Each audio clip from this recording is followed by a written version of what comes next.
Happy Sunday. This is PFG Live, the podcast that gives you an alternative to your otherwise logical day. Welcome aboard. We've got a bunch of guys in Discord, and folks are gathering on YouTube. Let's see. Tucker is reporting in from Buffalo, New York, where it's 41 degrees Fahrenheit and extremely windy. And we're hearing that a lot. Evils is drinking Fruji today and reports 20.4 degrees Celsius, 10.9 degrees dew point. And if you could read this, it's not a standard. Bill Olney from Rome, New York says it's 37% 37 degrees Fahrenheit with some rain. Dale says it's 3 degrees science, cloudy with the odd snowflake or two. There's a lot of flakes around here.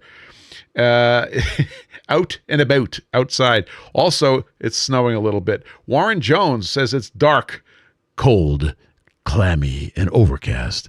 40.5 degrees. My neighbor to the north. Winds are calm. Northwest sort of kind of. Humidity higher than necessary.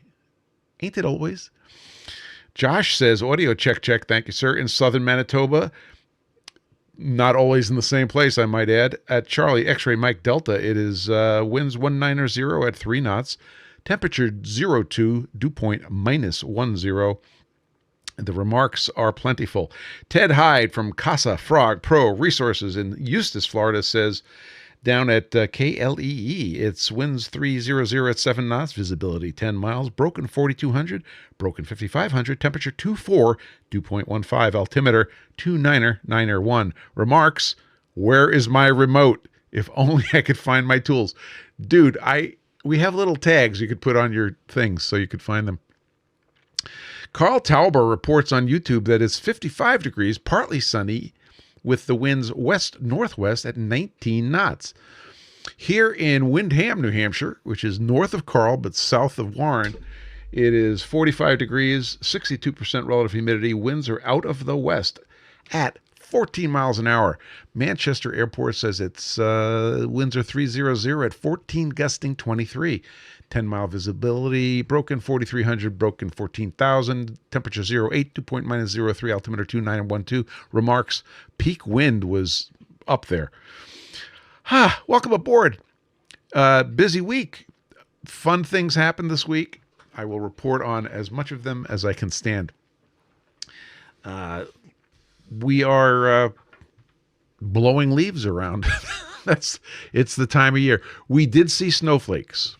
And not only did we see snowflakes, but we found it necessary to put up the snowometer for the season.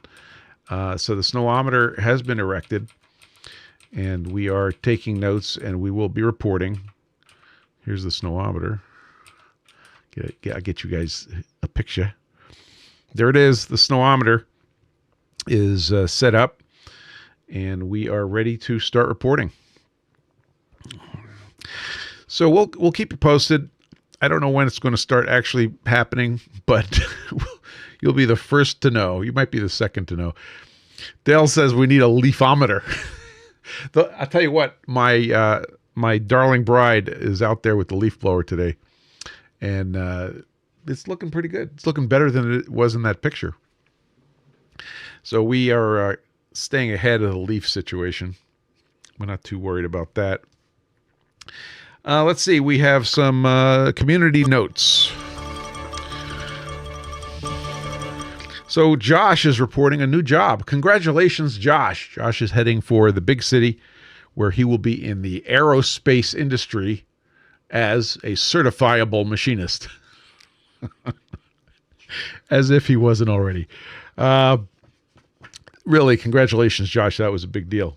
So we'll look forward to getting reports from you and hearing about you prying the chips out of your boots. Let's see what else is going on here. Oh, on the 30th, we're going to take the day off, so there will be no PFG Live on the 30th. That's sort of the Thanksgiving weekend here in the States, so that will be a day off. The problem process with Tom Lipton and Robin Renzetti. Josh says, hurrah, I'll try not to drink the avgas. We'll talk about that. So the problem process with Tom and Robin is going to take place on the 14th of December. We don't see any impediments. We all agreed, nodding our heads up and down on email. So that should be happening. You still have a chance to get your problem into the problem process by going to pfg.gg/links. And I see you, Unix. And you could make your entry, and the committee will pick the best one. Let's see, Unix Carbide. Unix Carbide in Brooklyn, New York. Hello, you're on the air. Hi. The neighborhood's good. And we car dirty, as it's called here, is in full effect today. All of the kids have been making cars, and about 150 cars have been made today. That's a problem. They're all racing right now. We're disorganized sources, of course. And the new development this year is this kind of thing. You can see that. And that. This is a very new development this year.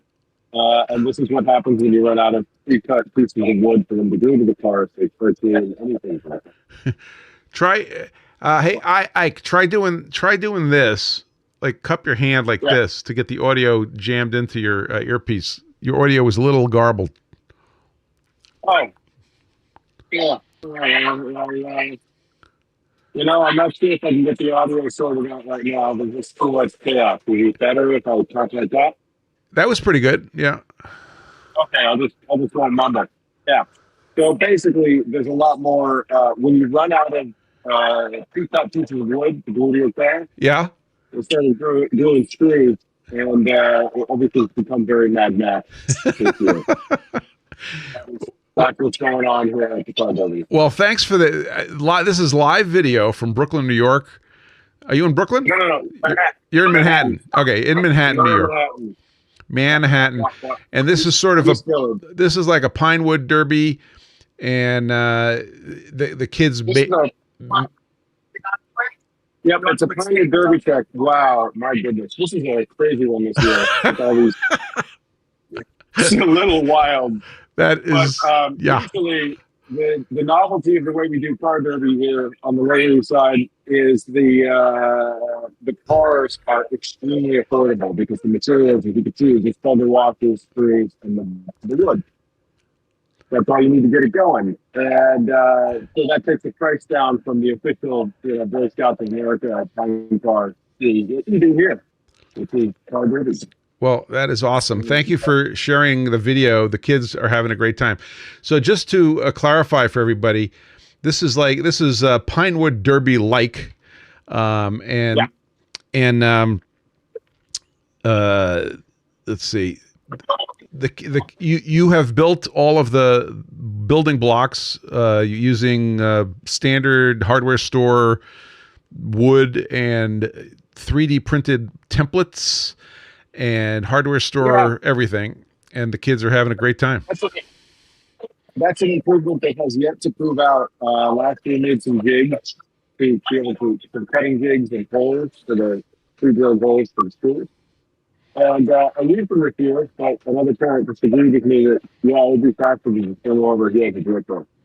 Yeah. All right. Well, thank you very much for reporting in, sir. We appreciate you. Thank you, guys. We get to have fun live. All right. Yeah. Thank you. You're awesome. All right.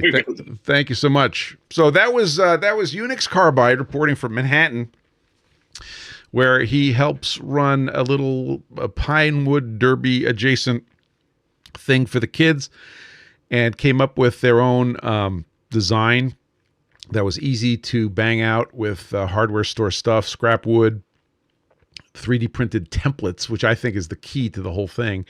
And it's working out just awesomely well, as you can see. Sorry about the audio. We didn't plan this, but you do it live. Is that an isochrone curve track? I don't know. We'll have to check with the physicists on the project. Dale says, don't forget the quarter 20 screws. Everything's quarter 20, Dale. How'd you like the Mad Max car with the wood screws sticking out? I thought that was pretty neat. Quick update from Sutton, New Hampshire. It is sleeting with vigor Thank you, Warren. Yes, Josh, the track was stoned. I'm not going to say anything about the help. Yeah, cool. So anyway, that was a surprise. Thank you for checking in there, Ike. Still on community notes. Let's see. The Silo of Silo's Garage is hopefully going to be with us on the 23rd. To be locked down, but he's coming in. He and I are gonna talk about building my optical flat measurement station. Nothing crazy complicated, but I just we're gonna have a little talk. And what else? Monochromatic light sources. So some of you may have followed our exploits over the many months with the monochromatic light sources, or the rabbit hole, the monochromatic rabbit hole. And I finally ordered myself some low pressure sodium lamps to build a larger booth for measuring with the optical flats. So this Wednesday, I'm getting my low pressure sodium lamps, and I will start experimenting with them, get them up and running, and then we're literally going to design this little booth. Welcome aboard to Wes. Let's see, where are you? You are saying that it is trying to rain in south central Idaho. Welcome aboard, sir. Shut up, Wesley. Okay, moving on. So monochromatic lights will be coming on board to support the 8-inch optical flat and the big stuff. So we will see. Yes. So Laney Machine Tech's got a monochromatic source. If you go to PFG.GG /links, you scroll down and you'll find a button that says the monochromatic rabbit hole, I believe, and we have links to all of Laney's monochromatic stuff. Links to all the monochromatic sources that we came up with over the last bunch of months, bunch of years. But now it's down to brass tacks. I have to build it because I need it. And it has to be bigger than what I have.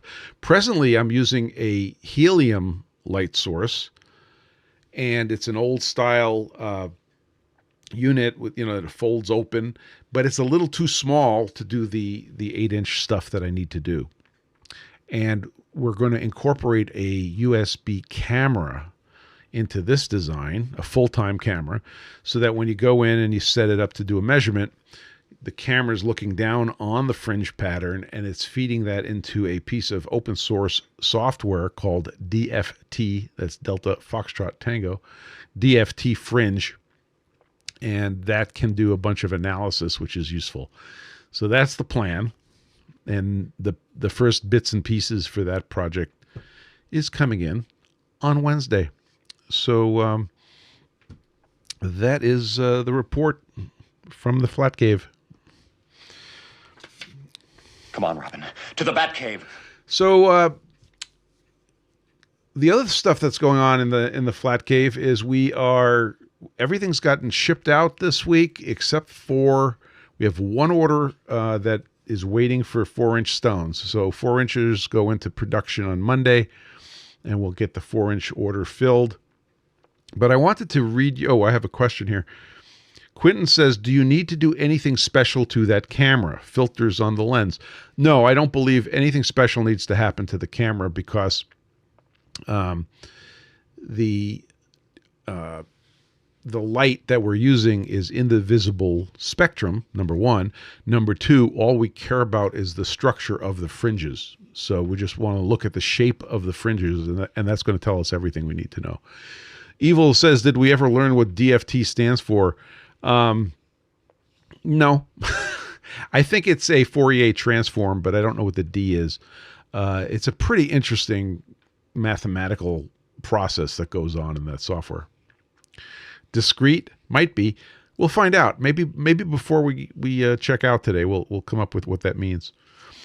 It's a weird piece of software because I have had it working on some computers, but not other computers. And it's not clear why. Yeah, no, I think Proteum says I thought it was a band you played in. No, that's FFT, Fast Fourier Transform. That was a heavy metal band. See what I did there? So, moving on. We had some nice product reviews this week, and I had to read you a little bit of them. Let's see.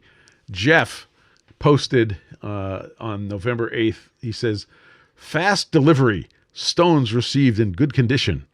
I used the stones on my mill table and mill vise with excellent results. The video instructions on the website are very good in explaining how to use, clean, and store the stones in the provided tray." Jeff, if you're listening to this and you drop me an email, I will take care of you as far as a lid is concerned. Okay? Because we had a little conversation here. Mike reports, and this is also a set of 6-inch stones. He says, "Wow, put these on everything. Wish I had them ground with the beveled edge. Next purchase, I guess." Yes, it is. Amazing customer service. Thank you very much. Sorry I didn't respond back to you. Quick delivery. Ordered Saturday. Listen to this. Ordered Saturday. Received Tuesday. I'm in British Columbia. That was quick. So if you've been following along, we've had some real interesting problems with shipping to Canada. Of course, it's only next door. And that was one of our first DHL deliveries, and it is going very, very nicely. Chef's kiss. So that's a little bit update. Let's see. Oh, this is my favorite one, the last one of this session, November 4th. This is Alexi. He says, "Good service, much pleasure. Very quick turnaround and effective communication. Not to mention, the stones ended up flatter than my surface plate." Alexi, I'm glad you got a lot of value out of that. Thank you very much. All right. So let's see. Who else is checking in? Kevin Blodgett. Welcome aboard, sir. He says, "Hello, 56 degrees and drizzling in Portland, Oregon." Hi, Kevin. Nice to see you here. So that takes care of that. We got our community notes in. There is no errata, and we can get into our topics for today. So we'll start with, we got two directions to go here. We'll start with the one that Evil says, no, that was DTF with their hit single, Fast and Discreet. Evils, there's nothing discreet about what we do here. Nothing. I got that one of those phone calls. I'll admit it. I was still in bed. It was 8:30 in the morning. And I get this message. And it reads, "Any experience with file recovery software?" This is like not what the IT guy wants to hear. And I'm not going to say who this is because I don't have permission, but it's a friend of mine. And when somebody sends you a text at 8:30 in the morning on a weekend and says, "Any experience with file recovery software?" you start to pay attention. So I thought I would share, because we're all in a digital world, what happened to my buddy and what my recommendations are as far as A, recovering from the situation, and B, preventing the situation, which is really the bigger part of it. Ted says the B side on that was grab your stones. It's very nice.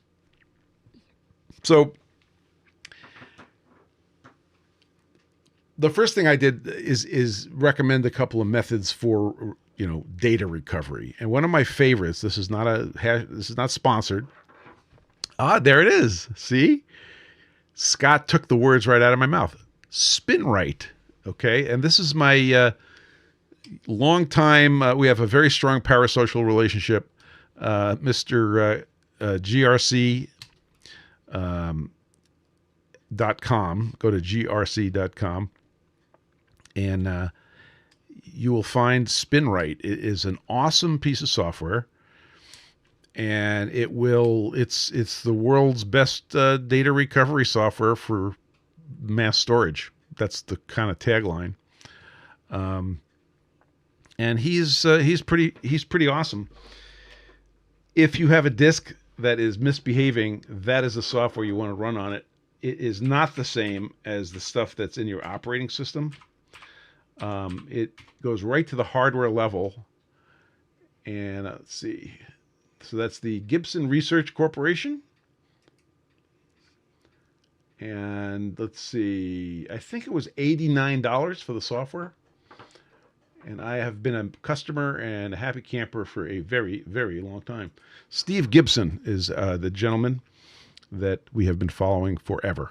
So if this message gets to Steve, thank you very much. Again, we were actually on a podcast together about 1 million years ago when the iPhone 4 came out. And that was a bit of a debacle. So that was the recovery part. But now let's talk about prevention. The good news is that the particular problem that came up only, in the end, only affected a singular file. And that file was reproducible. It was able to be recreated with a few hours of work. And Proteum knows exactly where I'm going. So, I said, what does 1, 2, 3 have to do with data, and what does 1, 2, 3 have to do with holding your parts?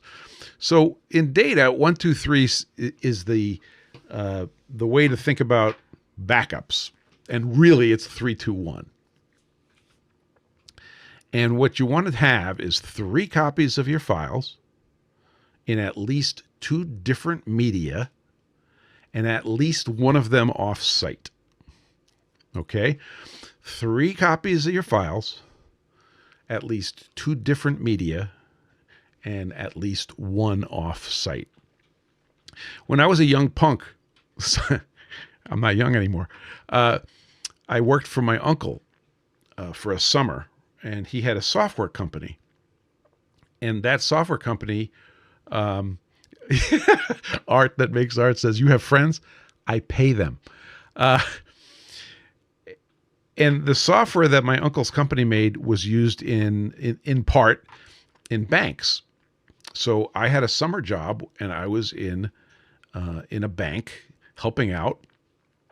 And I'll tell you a funny story, a little bit off track, but I'm doing what I'm supposed to do, and one of the things I had to do was unload this particular disk drive. Now, disk drives back then looked like washing machines, like top-loading washing machines, and the disks were huge, and they had as much as 10 megabytes of data, maybe more.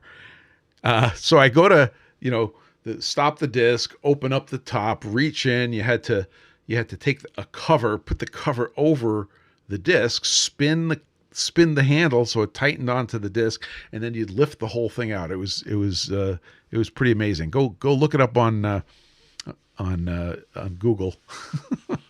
You'll find some pictures that are black and white. Well, anyway, I went to do this, and the heads on the disk drive didn't fully retract. And I saw this, and I panicked because you can't take the disk out. The heads had not fully retracted from the disk. So I had the phone number for, one of the service techs. And I called the guy up, and I said, "Joe, the heads didn't retract on the disk drive. What do I do?" Now here I am. I'm like 17 years old. I'm working for my uncle. He's somewhere in a meeting. And Joe says to me, "Push them back in." I'm like, "With what?" And he says, "Your fingers." So I pushed them back in, and everything was fine. But the point is that it was a different era, and the bits on the discs were like the size of peanuts. Anyway, but one of the things that my uncle had is at the house, he had a rack of magnetic tapes, mag tapes, what was it called? 9-track mag tapes. And these were the backups for the software that was at the bank. So you had a copy running at the bank, you had a copy hanging at the bank, and you had another backup hanging at my uncle's backup closet. And in his backup closet, he had a system called son, father, grandfather, and that was the age of the backups, and that the backups would rotate. So even back then, I was learning about backing up your data and having it in at least 2 different locations, okay, and having several generations. So the backup method is 3-2-1, 3 copies of the software. So here, like right now, the first copy of my files is on the computer, so that's 1. Second copy of the files is down on the disk server. Okay, so my disk server is 2. There's actually another one in there. There's a second backup disk server that is mirroring the first disk server. That's actually 3. And then we use an offsite backup that will automatically push from the disk server and maintain a backup in one of the commercial services. So that commercial service we pay, it doesn't cost a heck of a lot to push data up, and then you pay a little more to pull data down, which hopefully you don't have to do, and we're solid. So that's 3-2-1 for backing up your data. Proteum says, funny enough, mag tape is still used as a reliable backup for important things. Yeah, and that would also qualify as a second type of media to store your things in. Scott from Flat Rock Manufacturing. I like the name of your company. He's checking in from, I can't tell where, KO69. He says it's winds are 210 at 7 knots. 10-mile visibility, a few clouds at 1,500, scattered at 2,000, broken at 2,800, temperature 142.13, altimeter 2986. And there's no important remarks. Welcome aboard, Scott. Josh says, when I was in corporate IT, there was a backup drive that was physically taken to a lockbox off-site regularly. Yes. Oh, Scott's in Petaluma. Welcome, Petaluma. There's actually a connection to Petaluma, believe it or not, in my story today, but it's too weird. We'll talk about it afterwards. Proteum says LTT, I don't know who that is, has a good video from a couple of years ago where you can do offsite backups to a friend's NAS if you both have Synology hardware with built-in utility, if you don't want to use or pay for a cloud utility. Yes, I did this. So I had a Synology 8-drive NAS here and a Synology 8-drive NAS at my friend's basement in Colorado. And we did that for several years. And then the Colorado location disappeared and we couldn't do that anymore. But you can do that. And Synology is a very good brand of NAS. NAS stands for Network Attached Storage. So it's a box you hang on your network, and it not only has disk space, but it also has utilities for doing the backups. And that's what I use. And apparently that's what Proteum uses, and that's awesome. Linus Tech Tips. Got it. Okay, so LTT is Linus Tech Tips. I am familiar with him. So what if you've never had to deal with this before? Like I know there's some people, ramping up into doing a bunch of CNC stuff. We have designs in Fusion. Now, Fusion is an interesting example because in Fusion, your files are in the cloud on Fusion's server. But did you know that you can download your files in the native format for storage locally? So it's a little backwards, whereas when you're using it, it's sitting in Fusion's computer, in Autodesk's computer, but you can pull your files back and then do your backup locally. So that would be you'd get your offsite backup. you'd get your at least 2 copies. And then if you took your Fusion backups and duplicated it, then you'd have your 3 copies. Josh brings up a really good point. And so does Protium. So now that we've established what makes a good backup system, okay, 3, 2, 1, which if you stand on your head is 1, 2, 3. What do you put in your backups? Josh is saying, speaking of CNC backups, back up your parameters. Very important. So if you have a machine, a CNC machine, the control will have a way to write your full parameter file off to a card or something. Absolutely do this. So I have 3 controls in my shop, and I have the parameters backed up for all 3 of them. 1 Haas machine, 2 Fanuc controls. We have all the parameters. Because unfortunately, if you lose your parameters, you're in trouble. So, because each machine gets tailored, and it's a bunch of very cryptic numbers. Protium also says, more importantly, you should be exporting your tool libraries and cam settings with relative frequency to a local copy. Right. So I think what I'm hearing from Protium is the same thing. Is you're working in Fusion and you got all your libraries and stuff in Fusion.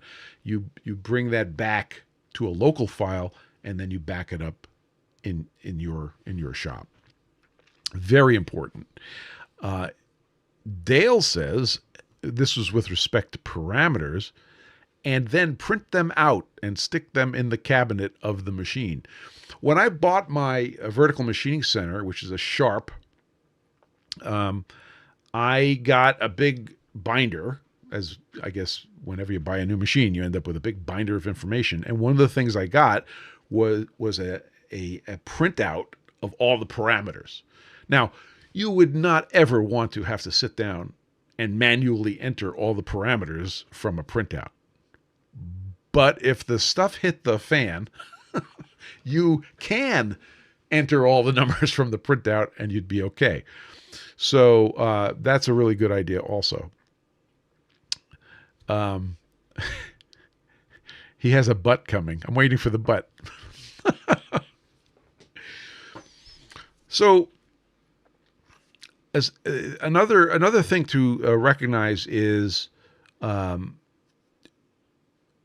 really like having a service that we pay some bucks to. It's not very expensive, especially for commercial purposes, and using them as an off-site backup. And the very, very important reason is there's no risk, as far as you're concerned, of obsolescence of the storage medium, number one. Number two, you don't have to think about disk drive failures. There are systems that are of redundancy in disk drives. We call it RAID, but there's also higher level systems which will store multiple copies automatically. And then you've got these professionals handling all that. So I really like offsite backups. There's a bunch of them. Carbonite is one. I think I've played with their stuff. Wasabi is one. Google has a good service. Amazon Web Services, AWS, I have used that.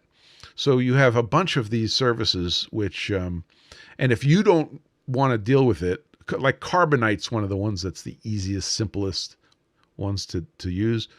But if you don't want to deal with it, you could find a local nerd to help you out and get your backup set up. Protium says, as someone who has manually entered parameters on more than one machine, try to avoid. Let's see.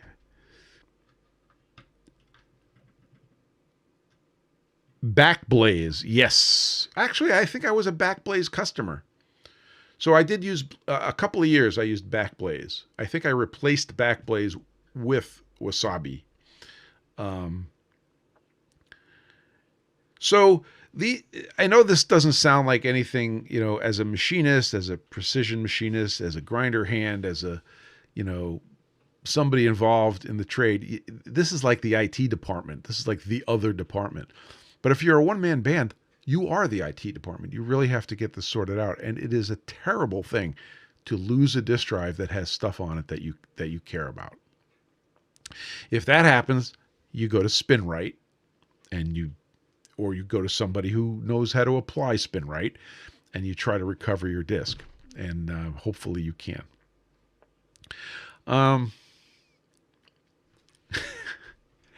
Yeah, and pay a lot of money, says Josh. Everybody should know an IT nerd, and if you look around and you don't know where the IT nerd is, you're it.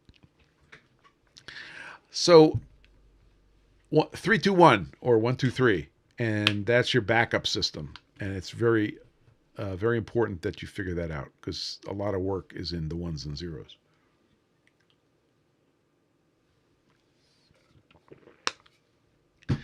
So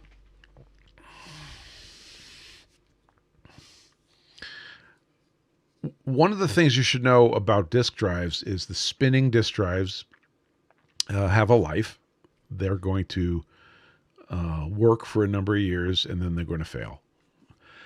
They tend to fail gracefully, and they tend to start getting some errors, and a good system like your Synology NAS is going to warn you and say, hey, you're starting to get more errors than you should on this particular disk. And if you set it up correctly, you could actually hot swap it. You could tell it, okay, I'm changing out disk 2, pull out disk 2, put in a brand new disk. It will repopulate the disk, and nobody will miss a beat. This has happened to me a number of times because I've been running this stuff for like a decade or more.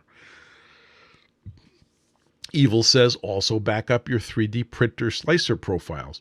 We get a little complacent because if we're using something like Prusa Slicer, where our stuff is stored in our account, it's another example of the stuff is primarily stored in the cloud, and then you can back up your stuff locally. Yeah, and Josh is reading my mind. He says, on the other hand, SSDs or solid state drives have limited read-write and do not fail gracefully. Correct. So from a longevity point of view, it's sort of counterintuitive. Spinning disk drives might have the edge on solid state drives. Solid state drives are faster than spinning drives.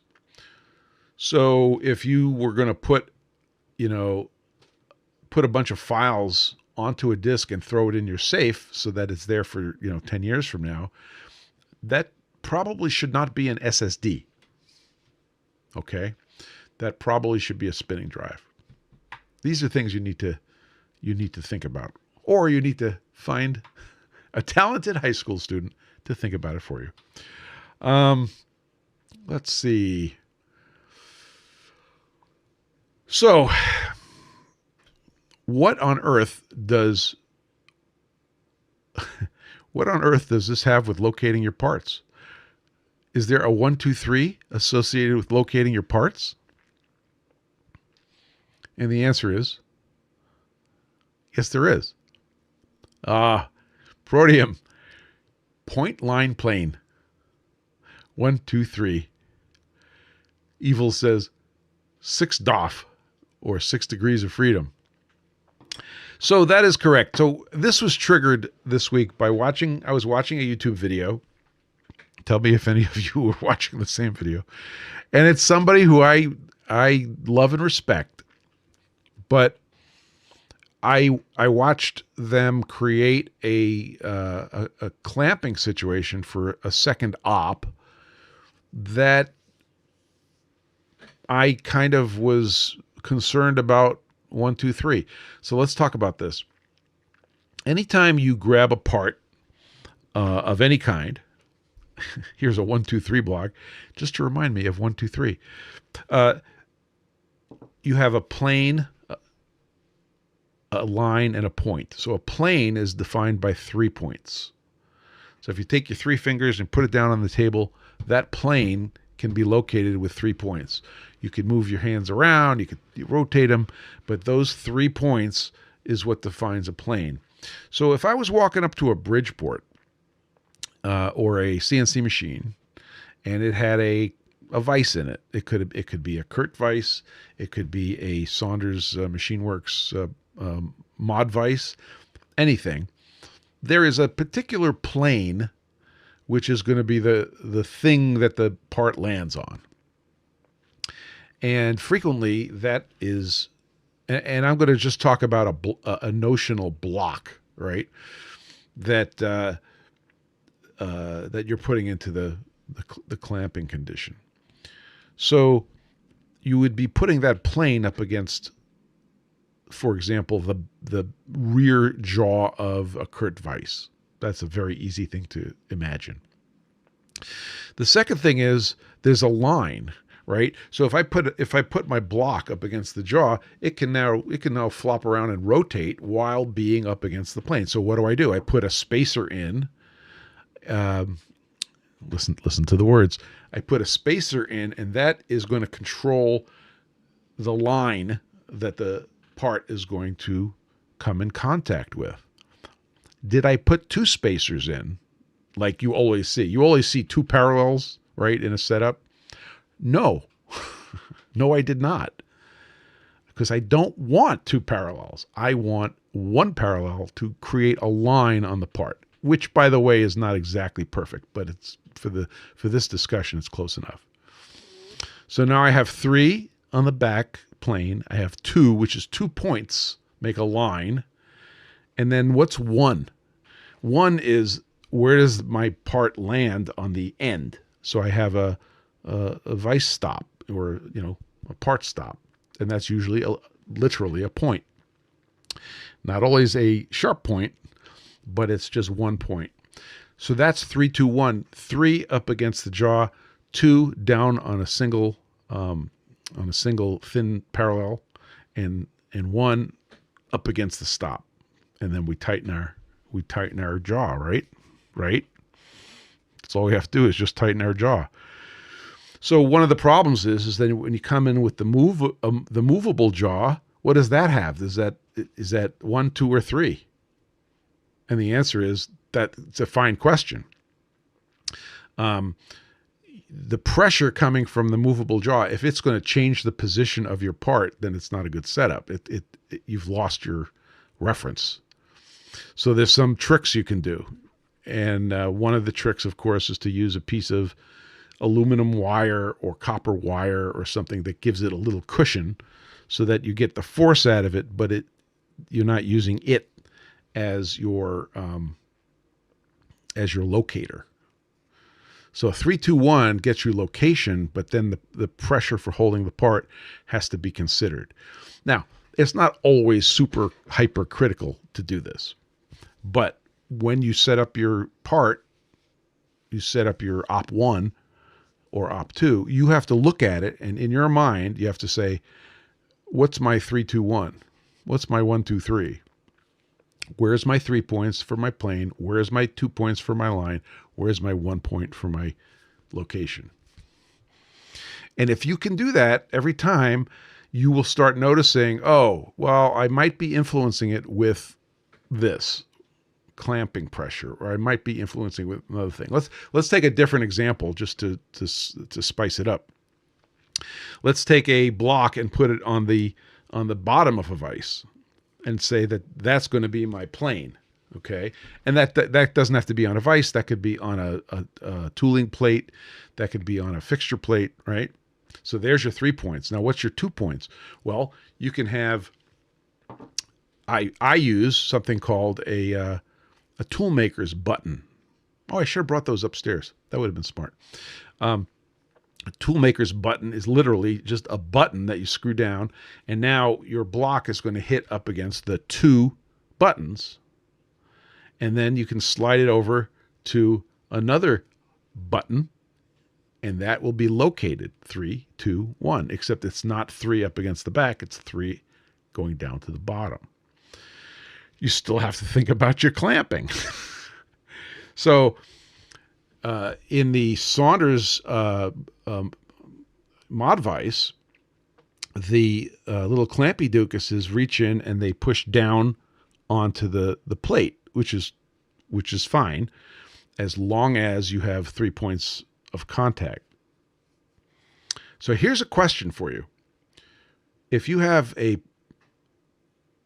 Proteum says, tough to balance 1, 2, 3 with rigidity in many cases. That's why elastic averaging is used a bunch in fixturing. Yes. So I was going to get to that. So right now we're dealing with ideal blocks, right? They don't twist, they don't squish.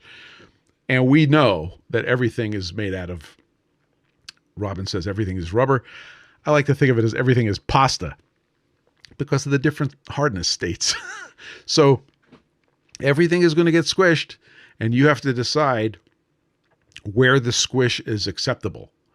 So I like the mod vices because they can come in, and there's other toe clampy things, and they come in low and they push down at an angle into the fixture plate, and they are doing a minimum of squishing of the part. It could do some other things, but it gives you some control over the direction of the forces.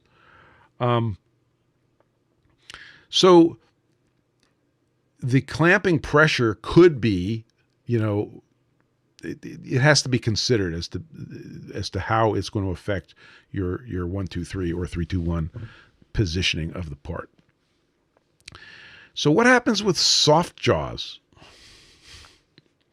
So if in Op 1 you do this magnificent job of holding a thing with 3, 2, 1, and now you're going to flip it over into soft jaws, which traditionally we make these soft jaws that have a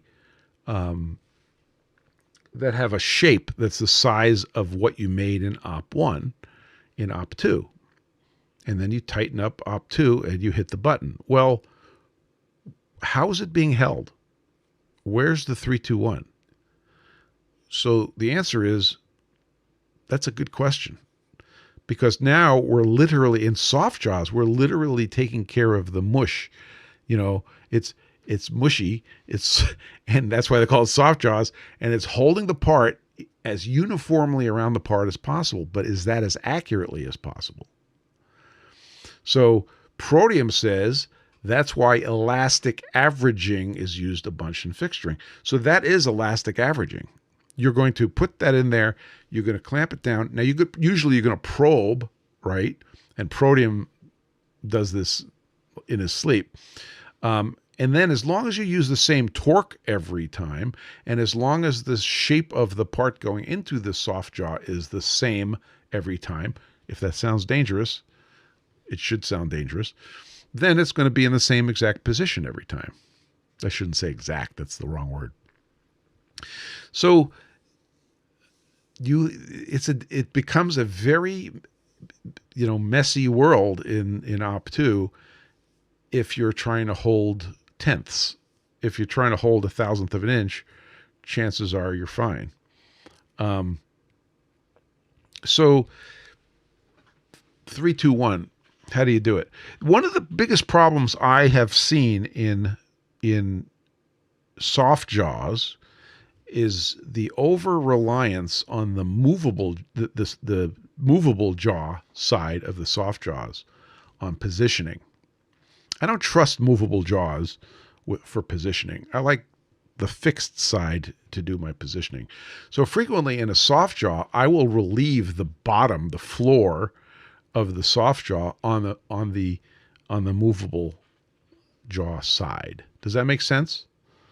So the fixed jaw will have the shape of the part, and the movable jaw might have the shape of the side, but I don't want the floor to influence my part because I don't trust it.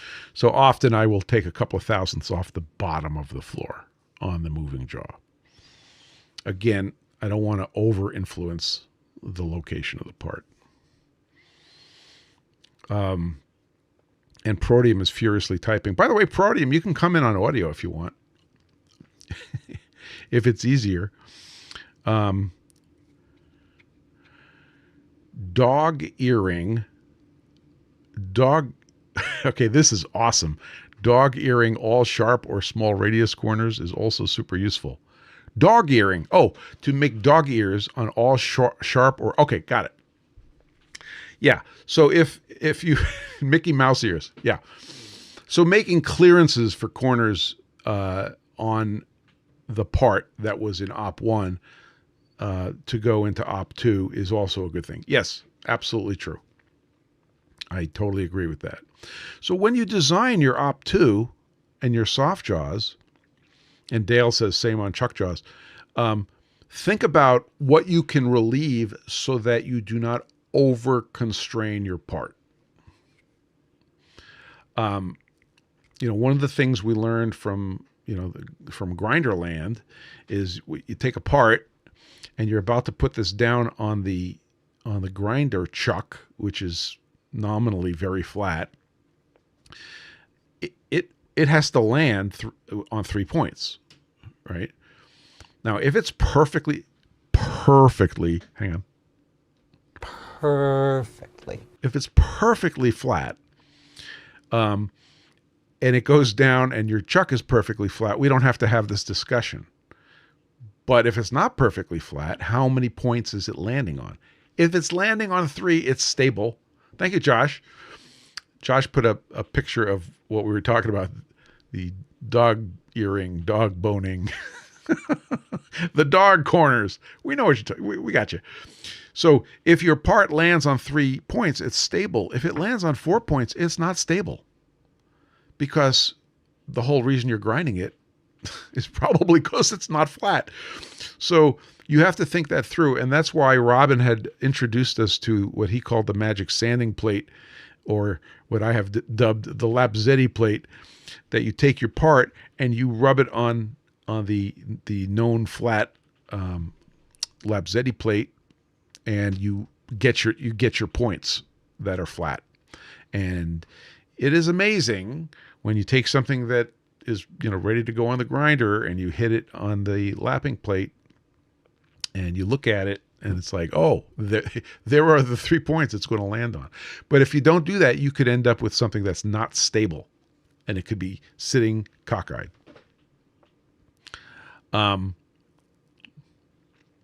Yeah, Josh says, also got to remember that tools are round and have radius. Yeah, absolutely true. You need relief. You need some relief. I know I feel like I need relief sometimes. So think 3, 2, 1 when you're clamping, fixturing, getting your parts ready. Now, when you're measuring, it's a lot easier because there's no pressures involved generally. But when you're trying to hold a part for machining, there is. So there's a really nice picture from Dale showing 3. I guess those are toe clamps. Are those toe clamps, Dale? 3 toe clamps around a round part. Oh, those are chuck jaws. So those are chuck jaws from a lathe. Can we say lathe? Are we allowed to do that? Lathe tooling. I guess we can. So they have dowels to handle the plane of the part going into the chuck, and then they close and they grab the part. Excellent example. Cool. So has anybody been burned by not having a good 3, 2, 1 situation in work holding? Because if you work into really fine tolerances, you will have a story, I promise. Let's see. Protium says, yes, 1,000 times yes. Wow. Dylan, I didn't think we were going to go to 10 to the third here, but boy, howdy. Yeah. It's worth taking the few minutes to think about it.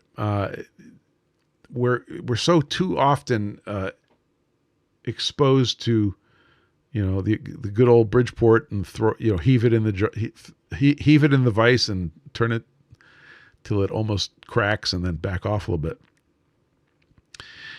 Anyway, there's your second 1, 2, 3. And by the way, if you were curious about the picture in the thumbnail, that is a Starrett type 123 caliper. That's 36-inch caliper, which I bought from Keith Rucker, and I like it very much. So that reminds me, every time I look at it, I think of 123.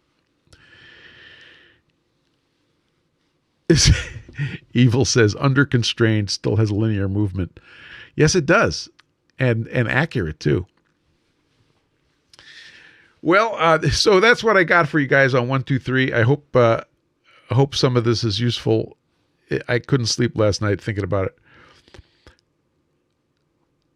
Oh yeah, this is good. So Proteum says, tangentially related is the fun that happens when you design soft jaws that don't allow you to loosen the vise when the part's done. So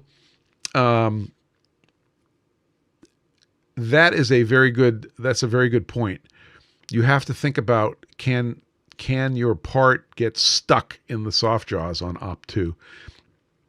And if it's a really simple part, a lot of times we throw a spacer in between the soft jaws, and then we machine in our shape in the soft jaws. And if your Op 1 tool starts to wear a little bit, the part gets a little big, you throw it in Op 2, you close the vise with the extra, a couple of extra ugga-duggas, and you might have just, made a nice press fit, and it's not coming out. So think about, so think about relieving, like you're doing your design for your soft jaws. You take your part, Op 2, drop it in, you do the, what do we call it? The Boolean subtract in Fusion. Now, relieve the stuff that you can relieve and make some room for inaccuracies. And you will be a very much happier camper. Don't try not to over constrain the part, or you will end up unhappy. I'll give you an example. I don't have a piece of hardware here, but I have a picture of my balancing rings, and you'll note that the balancing rings that I make and sell on the PFGstones.com site have 2 bumps in them. So this slides over a boss on the grinding wheel hub. Well, my first version of those rings, I was very proud of them. They fit quite nicely with just a little, just a thousandth of clearance or so. And then I learned that the company, Sopco, for example, there's others that make the hubs, actually have tolerances. So when I went to pick up a second hub, and I put one of my balancing rings on it, it wouldn't fit. So now it's like, oh, well, now I'm going to open up the hole so that it fits on the hub. Well, when you do that, how many points of contact do you have now? Well, now you only have 2. You have the set screw, and you have the point of contact on the opposite side of the oversized hole. So then light dawned on Marblehead, and I said, well, I really want 3. And that's why I designed in the 2 bumps and the set screw. So it's literally 120 degrees apart, and I controlled where the contact was, and it's a fantastic tool to use that way.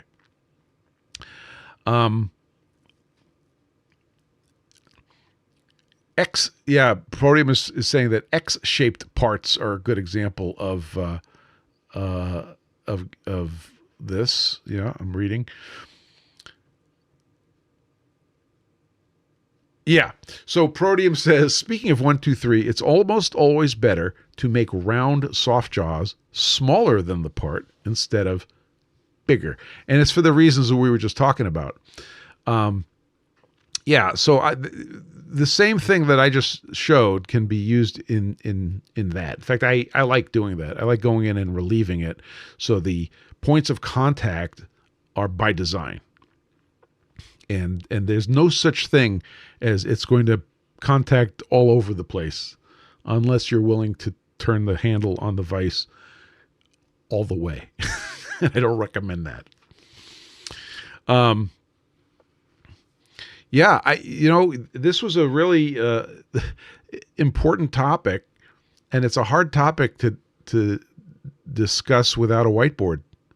But I'm glad we discussed it without a whiteboard because it made us be precise, and I truly appreciate you guys contributing as much as you have. Thank you. Let's see if anybody else has any interesting tidbits. Throw it in the chat. Otherwise, we've come up to the top of the hour. We're going to wrap it up. I do have a project coming up where I will be making soft draws again, and I will be applying everything we just talked about. Chris O has a question. Chris asks, would PFG stones be a good tool to use to remove raised dings from the edges of copper parts that were originally machined to 1,000th or so flat? My parts have to go between multiple hands and processes, and sometimes are handled rough and get dings on mating surfaces. I scrape them with deburring tools right now, but would like a better solution. So the interesting thing is that they're copper. The short answer is absolutely yes. If a little dinkus comes up on the corner, and you can rub that. I don't know if they're bigger than a stone or smaller than a stone, but you can introduce it to a PFG stone to take off those little dinkuses. That is fine. Copper is pretty soft, so you have to be a little cautious. And I would recommend getting used to. This is what I'm saying, Josh. Josh asks, does copper load the stone like aluminum? And the answer is potentially yes, because it's not very hard. It can load the stone. So get used to having some corrugated cardboard and WD-40 handy. And what I've been recommending lately is using WD-40 prophylactically when stoning the soft stuff. So if you were going to stone the copper, I would hit the stone with a little WD-40 and then go ahead and do your deburring. And I think that would be good. It'll cause the copper to tend to not load up the stone. So that won't hurt it. Did that answer your question, Chris? I hope that helps. But absolutely yes. And don't be surprised if your part starts showing these very, very shiny flat spots that weren't there before, and start showing that the machining process may not be as flat as you thought it was, because that's what they're going to do. And if you have to pass it on to somebody who might get all whipped up about that, you could have a piece of gray Scotch-Brite, and after you do what you have to do, just hit it with the gray Scotch-Brite, and it will soften the surface, and it won't alarm anybody down the pipeline without significantly changing anything. Of course, I'm saying all this not knowing your specifications. This is my disclaimer, which if your specifications are down in the nanometers, we have to talk. But otherwise, I think you got this. Good question.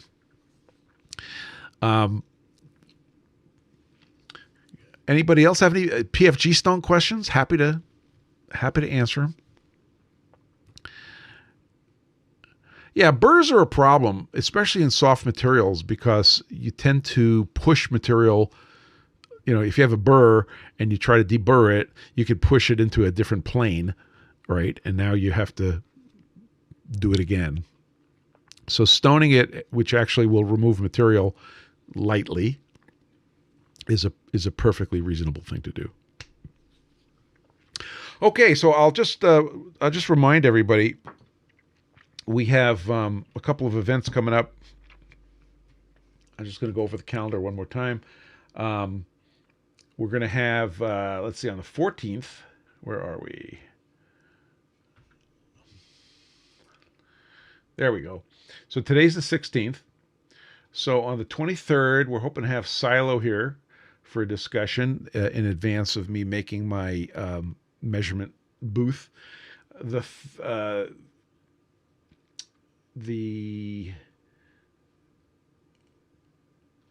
Where's our Thanksgiving Day.